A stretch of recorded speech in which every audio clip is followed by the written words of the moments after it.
the seagulls fought and played. We got the whip of Ryan chips, and Mary softly sighed.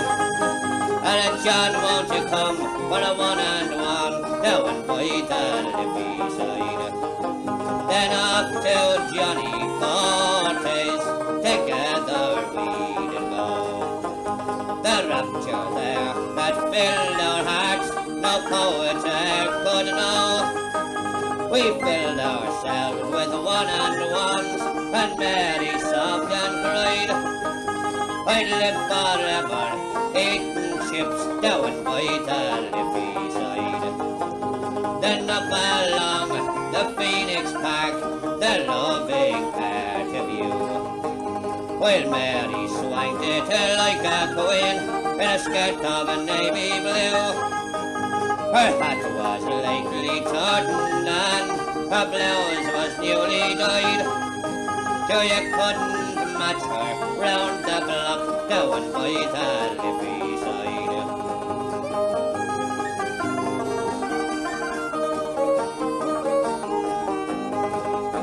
On Sunday morning to Mead Street, together we will go. And up to Father Murphy there, we both will make our vow. He'll join our hands in wedlock bands, and soon we'll be outside for a whole afternoon on our honeymoon down by the Liffey side.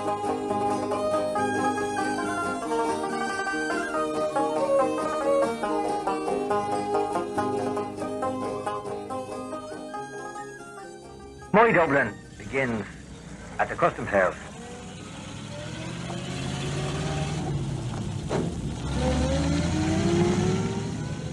And now I think of it, it's the place for beginners. Many a false birth certificate I got there when I was in the IRA.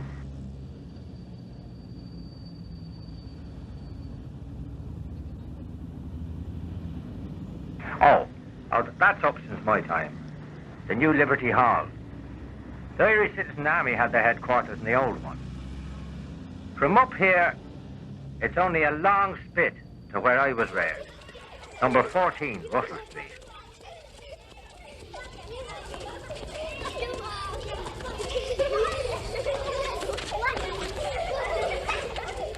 This isn't it. The house where I was brought up was pulled down, but there's much to say. That's why they pulled it down. That's what Russell Street's like now. But when I was born on the 9th of February, 1923, number 14 was like this. And by the time Seamus and Brian and Dominic and Carmel had been born to join me half-brothers, Rory, Sean and myself, it was like this. My father, Frank Behan, usually called Stephen, was a house painter. He still is, for the matter of that. As you might say, I followed in his footsteps.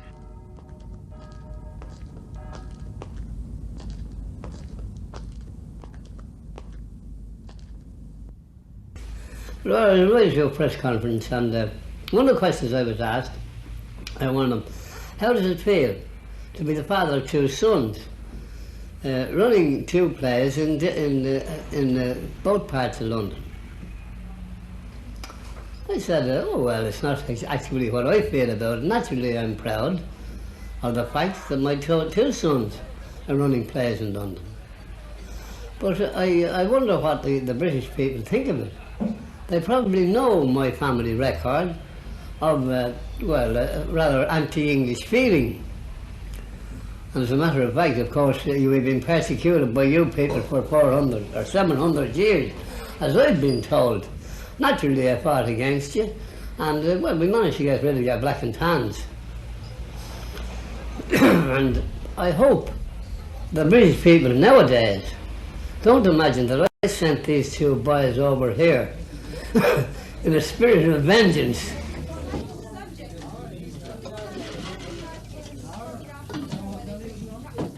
Well, we were talking about press conferences, but there's another one I have. In another public house, Lawler's of Angel Street. And one of the gentlemen of the press there, he asked me, why did I not produce plays? I politely told him that I was too busy producing playwrights. But at the time my mother produced me, Stephen was producing mailbags for the government in Kilmainham jail. My proud father saw me for the first time through these bars. I was 9 days old. And my mother held me up the way he could see what Providence and his darling kits had brought him. He was in Kilmainham, like many another before him, for fighting for his country. It's a museum now, to help the people remember the way they used to treat patriots.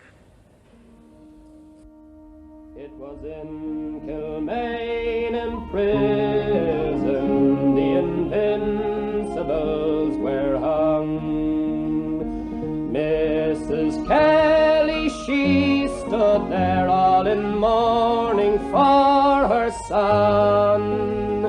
She threw back her shawl and said to all, though he fills a lime pit grave, my son was no informer, and he died a Fenian blade. And it was in Kilmainham prison that James Connolly was shot, and Pádraig Pearse, and the rest of the 1916 leaders. They're buried now up in Arbour Hill, under the words of the proclamation they issued to the people. And most of our loyal children that weren't shot ended up behind bars. But before my father was caught, he hid from the Black and Tans in a house like this one in Nelson Street. A house of ill repute, some people called it then. But it's a house of literary repute now, because it's where I happened to set the scene of the hostage. But in the 18th century, Nelson Street was part of the fashionable area, housing the well-got horse Protestants that the middle classes like to call the Anglo-Irish gentry, for it was within the ball of an ass of the very bastion of British rule, Dublin Castle. Here the Lord Lieutenant entertained the said Anglo-Irish gentry above, while the mere Irish, who had the cheek and impudence to challenge British rule, rotted and died down below. Here, even justice faced the vice-regal apartment, turning her back on the poor people of Dublin. But they had a great champion in the one-time Dean of St. Patrick's Cathedral, Jonathan Swift, the author of Gulliver's Travels. And he's buried here, lying, you might say, nice and handy to his work. And to Stella, his muse, if that's what they're calling it now.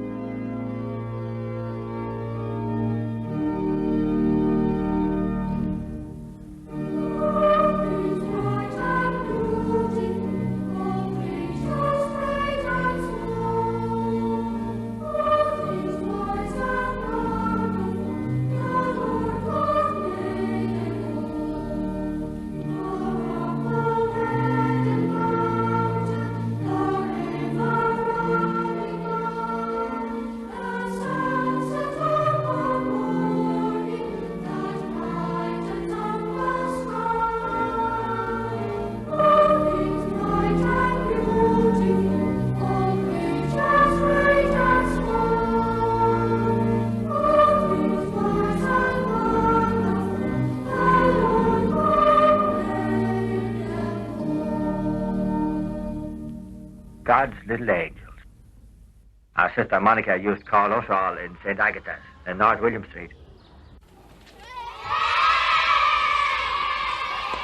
But we said more than our prayers in the slums of North Dublin, and we hated the respectable kids who took dancing and piano lessons while we took anything that wasn't nailed down.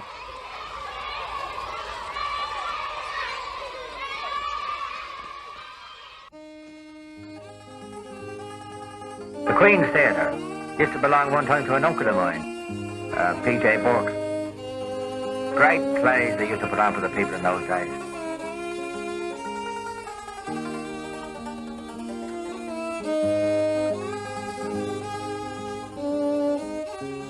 PJ would send us free passes and we'd think ourselves great, swanking it among the cash-paying customers.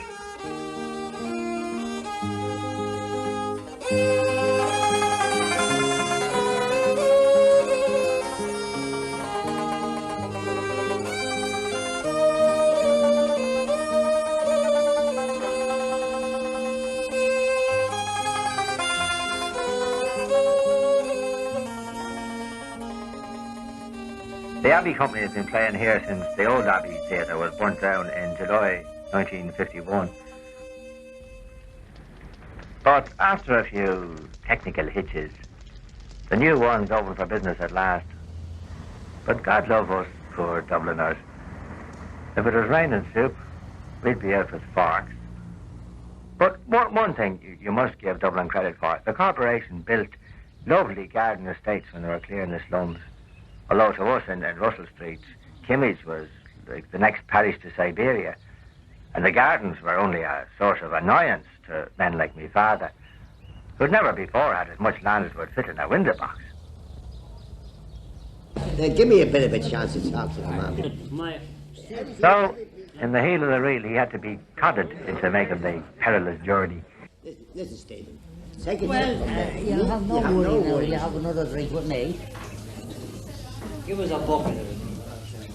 You'll be all right. You'll be all right. Keep down your hands. And you will, and don't forget, temperature's not in Siberia.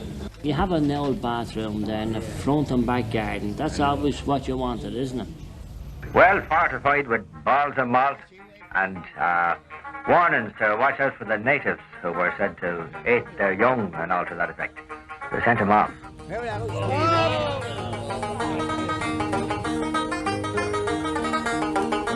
That's a fine shame. Look now over there.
As the man said, you can get used to anything.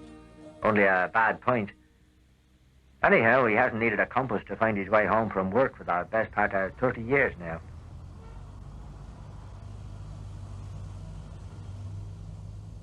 Go on in. My mother likes company. And she's not the sort that'd pass the time of day without ever asking you, had you a mouth on you. I polished me pewter, I tidied me kitchen. Me dresser looked white as the stack in the snow. And now be the winter, me skirt I am stitching, for I'm very neat with a needle to sew. I'm just thinking of when Brandon went to school. He was 5 years old. He went to Sister Monica in North William Street. And I thought he got a bit bold at home. And I went down to her one morning, and she met me in the hall in North William Street. And I said, Sister, I have come down to tell you that Brandon is getting very bold. So she says to me, Mrs. Behan, are you aware you're rearing a genius, a brilliant boy? and I hope to live to see him go through university. And another thing, she says to me, I want to ask you, why did you go and cut off his curls? Well, I said, sister, curls here or genuses there, all I want of you is to try and make him a better boy. Behind my mother's back, people said she didn't succeed. I was too big for me boots altogether. And too big for me boots in those days meant a trip to the market.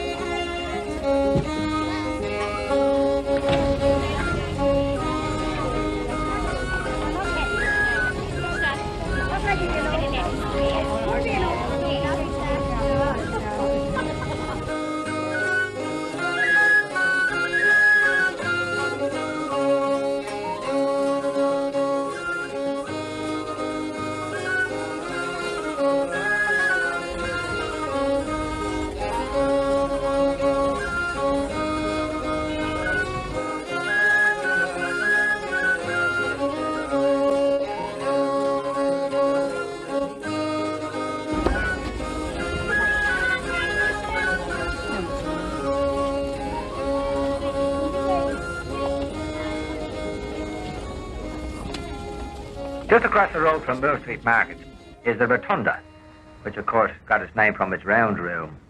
But as the man said, it's the right name to be putting on a maternity hospital. But that's what the Rotunda is. For all, it's a cinema and a theatre on the one block, where fathers-to-be can while away the time if they haven't two legs on them to take them across the road to Mooney's. But be that as it may, it was in the Rotunda in November 1963 that my wife Beatrice bore me a daughter, Blanche.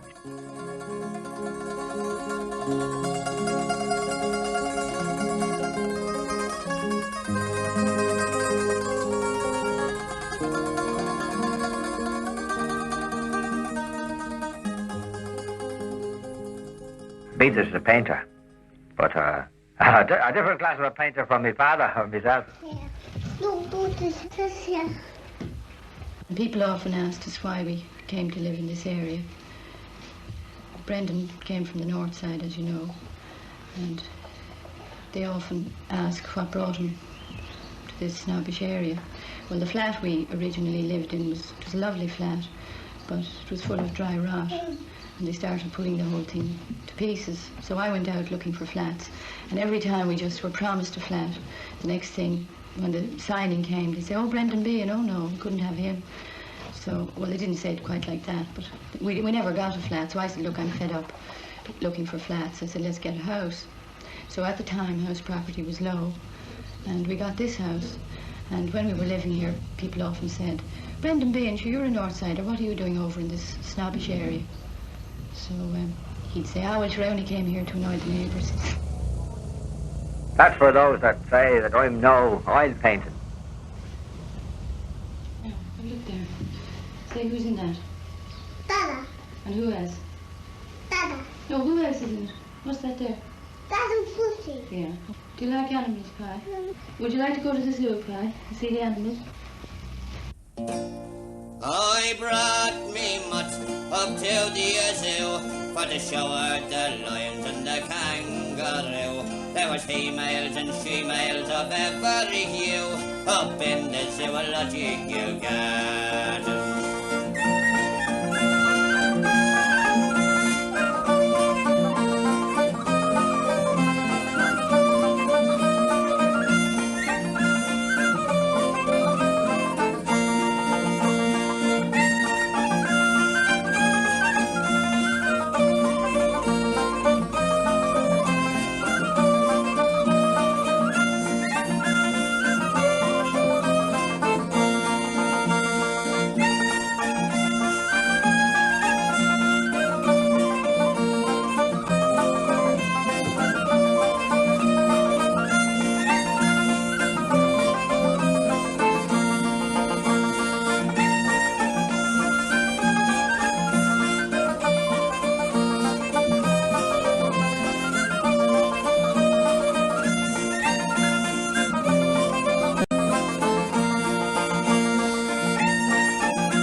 So, you see, all Dublin songs aren't of war and slaughter, Doran's ass and barrels of porter.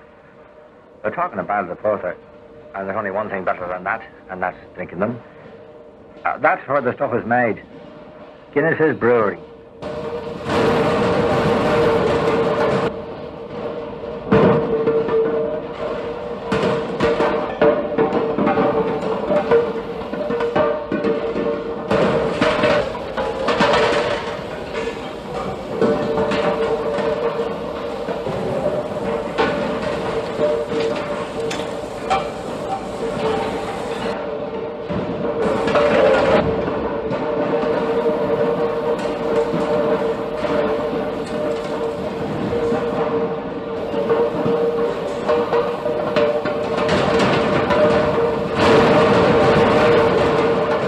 The Guinness family have always been very good to the people of Dublin.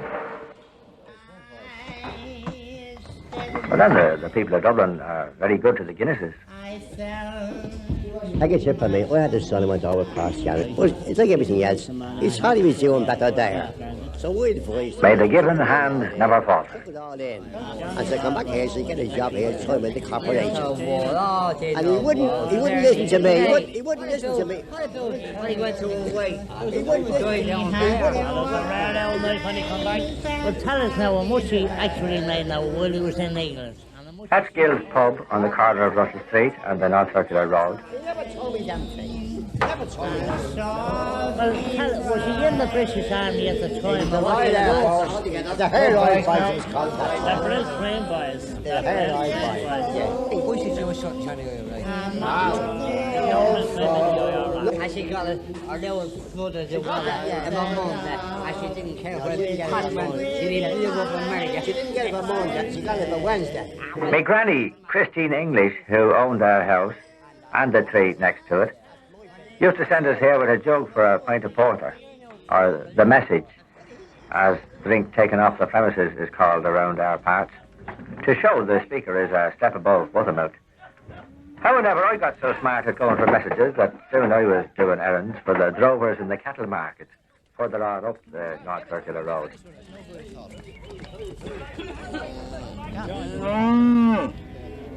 I won't take it, Joe. I won't give it to you, Joe. No. You won't? No. No, well, I'll see you another day then. Not nowadays, no. No. But here, here, hold the hand, Joe. No. I won't. Here. I'm giving you £75 for the cow. You won't take it. Well, here, I'll tell you what I will do. I'll give you one extra. Yes or no? No. Nothing doing. No. Go on, give it to him.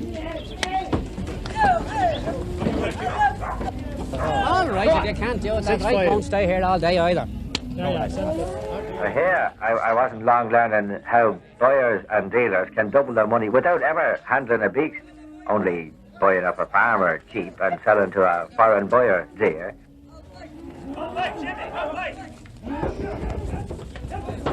Small wonder the women going into the butchers are paying for the meat the way it'd be as cheap for them to be eating gold.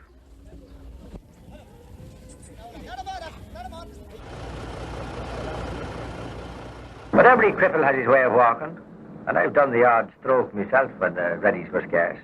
Not being game for anything, bottle or draft. And I've done the odd stretch too, in Walton Jail in Liverpool and in Strange Ways in Manchester. But there's no need for the national inferiority complex when it comes to jails. You can do as good a stretch as any in Mountjoy, here in Old Dublin, be the banks of the Royal Canal. A hungry feeling came over me, stealing. All the mice were squealing in my prison cell, and that old triangle went jingle jangle all along the banks of the Royal Canal. To begin the morning, the screw was bawling, "Get up Ye bowsy and clean up your cell, and the old triangle went jingle-jangle all along the banks of the Royal Canal.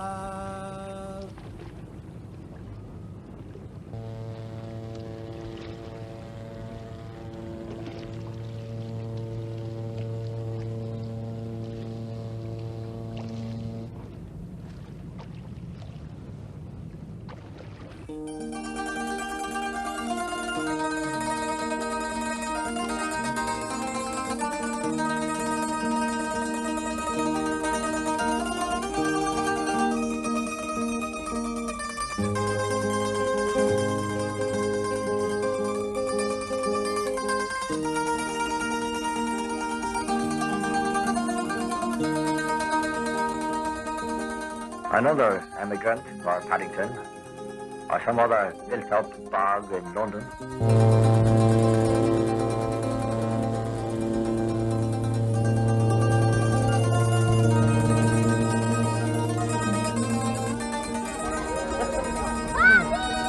Well, that's great! Send the pound!